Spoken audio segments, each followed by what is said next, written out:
Արձակուրդ գնալուց առաջ վերջին աղմկահարույց գրառումներն ու հայտարարությունները հնչեցին ազգային ժողովից։ Երեքշաբթի առավոտյան Փաշինյանը ժամանեց խորհրդարան։ Լրագրողները սովորույթի ուժով փորձեցին մի քանի հարց տալ, բայց երկրի վարչապետը հեգնեց։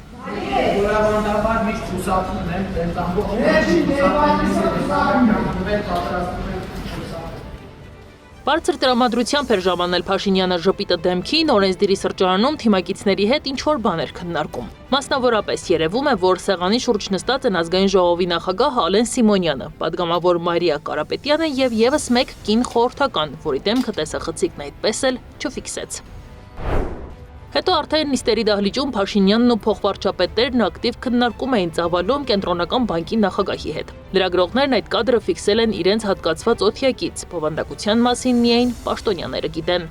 Մամուլը զգուշացրել էր, որ խորհրդարանում երեքշաբթի սուր հայտարարություններ կհնչեն, բայց դրանք ոչ թե հնչեցին, այլ գրվեցին Փաշինյանի Facebook-ի պատին։ Երկրի վարչապետը իր կուսակցության խմբակցությունը գլխավորող Հայկ Կոնջորյանի հետ ինչ-որ բան քննարկեց։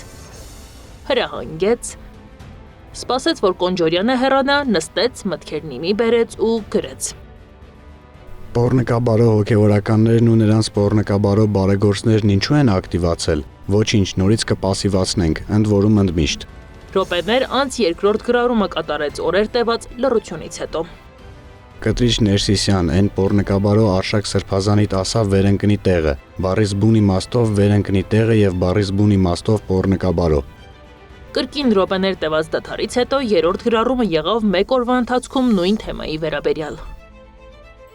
Նախկինում հնչած քննադատությունները հաշվի առնելով պոռնկացած բարձրաստիճան հոգևորականների մասին խոսելիս օգտագործելու են բացառապես կանոնագիր Քայոցի բառապաշարը։ Կանոնագիր Քայոցը հայ առաքելական եկեղեցու դարերով ձևավորված վարքականոնների ժողովածուն է։ Դրանում է գրված, որ պոռնկացած arczepiskopos-ը տվյալ դեպքում Արշակ Սրբազանը պետք է կարգալույծ արվի։ Նկատի ունեմ հենց այդ բառերով է գրված մեր եկեղեցու կանոնների ժողովածուի մեջ։ Կանոնագիր Քայոցի բնորոշմամբ է Արշակ Սրբազանը պոռնկաբարո։ Սպասենք Կտրիչ Ներսիսյանի արձագանքին, որ իրեն նույնպես բնորոշենք միայն ու միայն կանոնագիր Քայոցի սահմանումներով, էլ ոչ մի դոմփել։ Միջև հանրությունը տեղափոխվեց նրա Facebook-յան տիրույթ ու ակտիվորեն սկսեց մեկնաբանություններ թողնել, խորհրդարանի միջանցքներում հաստատվեց նրա Թուրքիա մեկնելու լուրը։ Հայաստանի վարչապետը Թուրքիայի նախագահի հրավերով հունիսի 20-ին կմեկնի Թուրքիա, լրագրողների հետ զրույցում հաստատեց ազգային ժողովի նախագահը։ Բոլոր հարցերը տարածաշրջանային քննարկվելու են եւ ես կարծում եմ այդ այցը պատմական է, որովհետեւ Հայաստանի Հանրապետության ղեկավարը առաջին անգամ նման մակարդակի այց է իրականացնելու։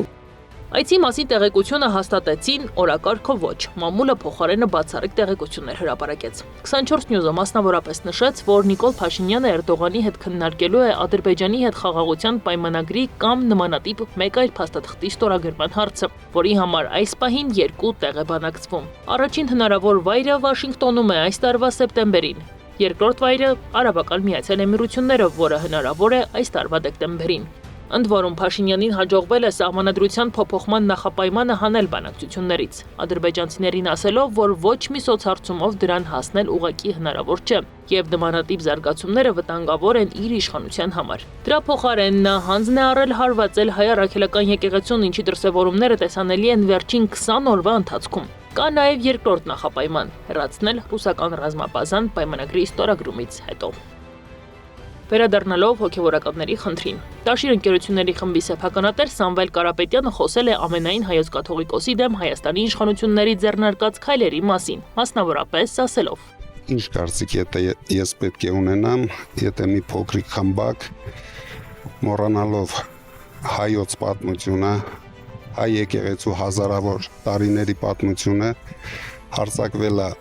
հայ եկեղեցու վրա, հայ ժողովրդի վրա, քանի որ ես միշտ եղել եմ հայոց եկեղեցու կողքին ու հայ ժողովրդի կողքին,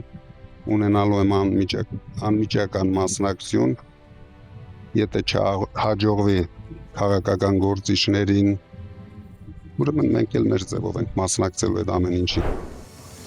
Վերադառնալով նիստերի դահլիճ։ Հիշում եք, որ ՔՊ խմբակցության ղեկավարին Փաշինյանը նախքան նիստի մեկնարկը ցուցումներ էր տալիս։ Դրան հաջորդեց Սամվել Կարապետյանի խոսույթից նեղսրտած Կոնջորյանի ելույթը։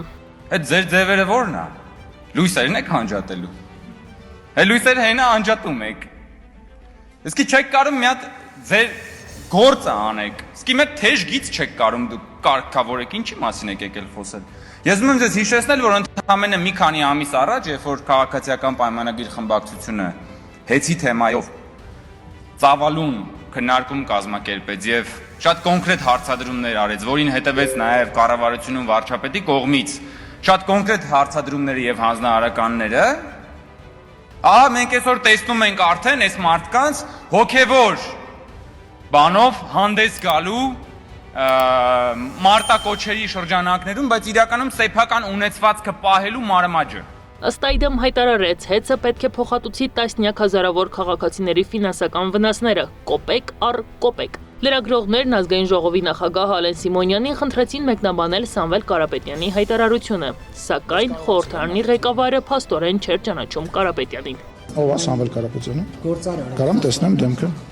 Հա, ներողություն չգիտի։ Չեմ ուզում մեկնաբանեմ, որովհետև եկեղեցու հայ առաքելական եկեղեցու դեմ որևիցե մեկը որևիցե բան չի անում, մենք բոլորս հանդիսանում ենք հայ առաքելական եկեղեցու հետևորդներ եւ պարոն Կարապետյանի դիտարկումները կարծում եմ տեղին չի։ Իսկ վերջում խորհրդարանի աշխատանքի եւս մեկ դրվագի մասին։ Հայաստանի ազգային ժողովն այսօր քվեարկությամբ մերժեց օրակարգում ընդգրկել Հայկ Սարգսյանի հեղինակած զինվորական ծառայության եւ զինծառայողի կարգավիճակի մասին օրենքում փոփոխությունների նախագիծը։ 87 падգամավոր, այդ թվում հեղինակը նախագծին դեմ քվեարկեցին։ Նանե Հայրապետյան, Գառնիկ Նահապետյան, ABC Media։